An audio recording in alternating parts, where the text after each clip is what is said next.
fundamental law of human nature is to seek peace and follow it.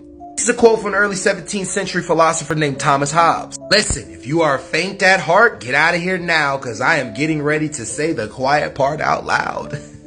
Thomas Hobbes wrote many books throughout his life, but one book that he was the most famous for was Leviathan. At the time, he was noticing the revolutions throughout society and had a question about all of the revolutions. He noticed that in revolution times, people were the most chaotic, were harder to maintain and control, and that there was more order when there was a government in place. He believed that human nature is fundamentally violent and that governments keep us in order, and that is why they should exist. And when we have a government, we should allow the government to be able to do whatever it wants to do as long as it's not killing us. Any of the philosophers of the day turn to Thomas Hobbes to view how they view the left right now. There's no order in the left. They have so many unprecedented loyalties is how they would see it. And because they have so many unprecedented loyalties, a lot of times people on the left get nothing done. As in the right are conservatives and they stick to their position and their position only. The conservatives are loyal to whatever is in power at the time, even if it's wrong. Keep that in mind as I'm saying this.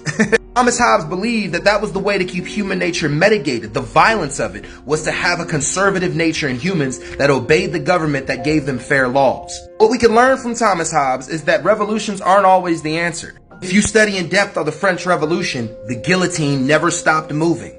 In most revolutions, there ends up being somebody worse coming to power than the leader that was before. How can this help you though in your day-to-day life?